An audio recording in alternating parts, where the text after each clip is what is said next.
Good morning, class 8th. So in the previous class we have done the great stone phase part 1. Part 1 हमने complete कर लिया था.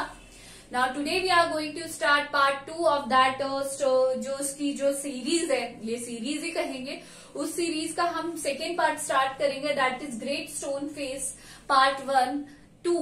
And the story so far is that the Ernest still hope कि Ernest ने फिर देखा जो commander general था, that is blood and thunder, he people were saying that he resemble to the great stone face, but when Ernest saw his face he did not recognise him, उसे पता ही नहीं चला कि वो वही व्यक्ति है. And when he look at the great stone face again, तो वो उसे कह रहा था कि बेटा just wait and the person, right person will come, जो राइट पर्सन है वो जरूर आएगा. So today we will start the next series of this chapter. Now, before you read, many years passed, बहुत साल गुजरते गए.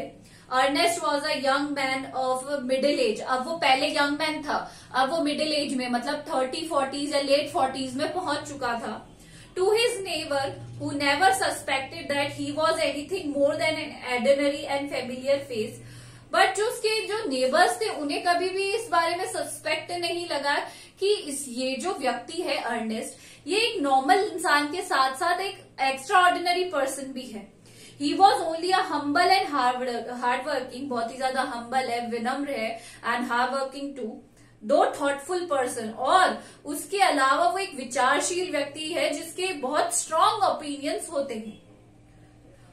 But what about the old prophecy, but जो पुरानी भविष्यवाणी थी कि एक दिन इसके फेस जैसा व्यक्ति that will come, what had happened to it, was it ever fulfilled, let us read and find out. अब हम इसमें आज ये जानेंगे कि क्या उनकी जो लोगों की जो धारणा थी उसे लेकर वो बदली या नहीं बदली, या वो भविष्यवाणी पूरी हुई या नहीं, वो हम पढ़ेंगे. The years hurried on का मतलब होता है जल्दी जल्दी व्यतीत होने लगे. And brought white hairs upon the head of the Ernest, और अर्नेस्ट के बाल भी क्या हो गए थे, सफेद हो गए थे. And made wrinkle across his forehead and furrows in cheek, और उसके जो ललाट पे रिंकल्स पड़ गई थी, झुर्रियां पड़ गई थी, और गालों पर भी उसके गड्ढे पड़ गए थे. मतलब he was getting old day by day. He was an old man now, but not in vain had he grown old.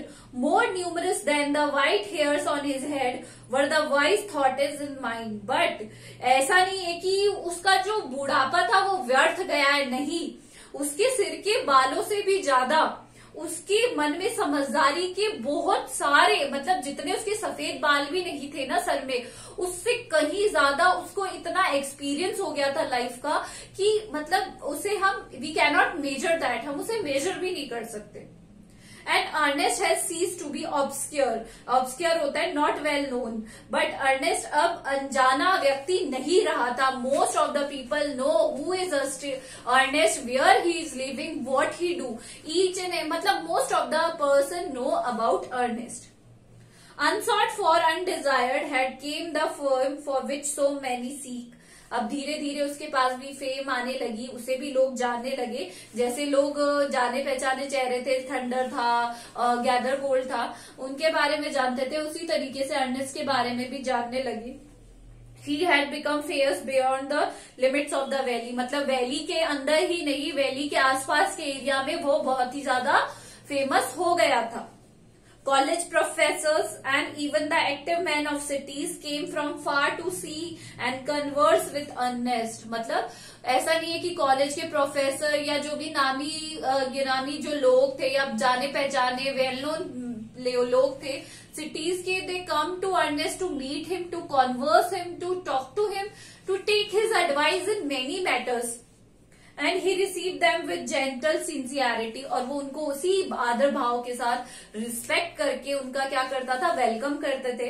And spoke freely with them of what ever came upper most, और जो भी उनके लिए priority पे होता था उसके बारे में उससे बहुत अच्छी तरीके से बात करते थे. और ले डीपेस्ट इन हिज हार्ट और देयर ओन, और इस तरीके से उनके साथ बात करते थे जैसे वो अपनी बातों को खुलकर बताते थे उन्हें। जो भी ओपिनियन होता था, द थिंग वॉज राइट और रॉन्ग, ऐसा नहीं था कि सिर्फ सही सही चीजें ही बताते थे, जो चीजें गलत होती थी उसके बारे में भी वो बात करते थे।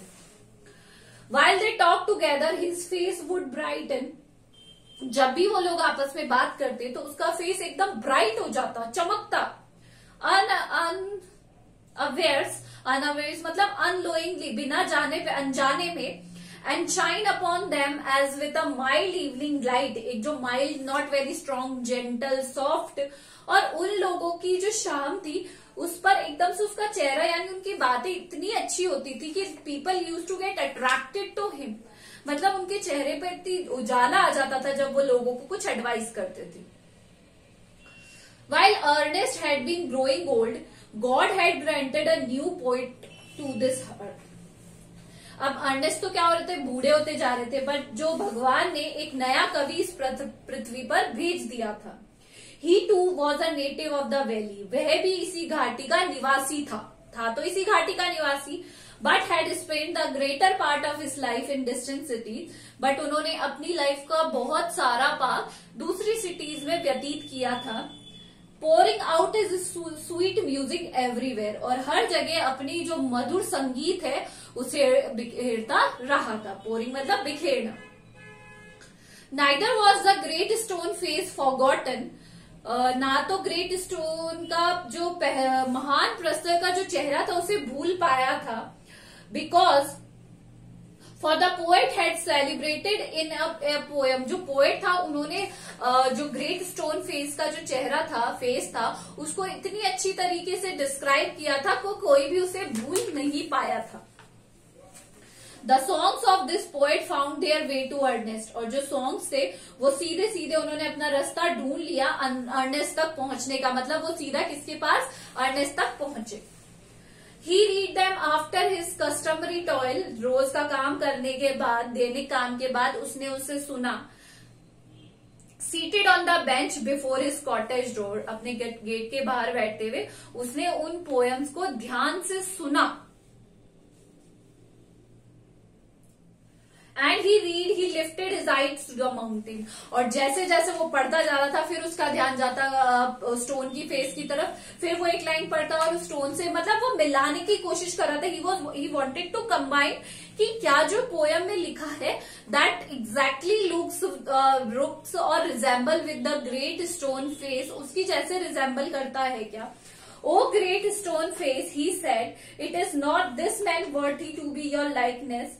वह उसने कहा, ओ महान चेहरे, ओ महान प्रस्तर चेहरे, क्या यह आदमी आपके सदृश, रिजेम्बलेंस, लाइकनेस बनने योग्य नहीं है क्या।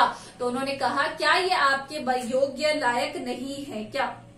The face seem to smile but did not answer, उसे ऐसा लगा एक बार के लिए कि जो फेस है वो स्माइल तो कर रहा है पर उसने कोई आंसर नहीं दिया। Now it happened that the poet, though he lived so far away, had not only heard of Ernest, but had thought much about his character and wished to meet this man whose wisdom walked hand in hand with the noble simplicity of his life. This line is very long. I will explain you in bit parts में बताऊंगी. Now it happened that poet, जो मुस्कुराता हुआ चेहरा था, उसने कोई जवाब नहीं दिया। अब ऐसा प्रतीत हुआ कि जो कवि है वो बहुत ही दूर रहते थे। He lived so far away and had not only heard of Ernest, और ये भी नहीं है कि उन्होंने अर्नेस्ट के बारे में नहीं सुना था, उन्होंने सुना भी था। And but thought much about his character, but उसकी जो गुणों के बारे में, अर्नेस्ट के जो गुण थे उसके बारे में बहुत ही ज्यादा विचार भी किया था। एंड उससे मिलने की जो कामना थी, जिसकी बुद्धिमत्ता मतलब जिनकी, वो एक ऐसे व्यक्ति से मिलना जरूर चाहता था जिसकी विजडम के चर्चे, जिसकी बुद्धिमानी के चर्चे हर जगह हो रहे हैं। वन समर डे, एक समर के दिन, therefore he arrived at Ernest door, और ये सोचते हुए वो पोएट अर्नेस्ट के घर पहुंच ही गया। Where he found the good old man holding a book in his hand, वहां उसने देखा कि जो गुड मैन है, अर्नेस्ट है, उसके हाथ में एक बुक है। which he read and then with a finger between the leaves looked lovingly at the great stone face। मतलब वो क्या कर रहे थे, अपनी उंगलियों के बीच में रख रखा था, उसने बुक के बीच में उंगली लगा रखी थी और पहले कुछ पढ़ते उसमें लाइकनेस जो भी रिजेंबल करती ग्रेट स्टोन फेस की तरफ, फिर उसे देखते, फिर देखते और फिर इस तरीके से वो वहां पर अपनी उस बुक को पढ़ने में बहुत ही ज्यादा मग्न थे। आज हम यहीं तक करेंगे। This is all for today. Thank you.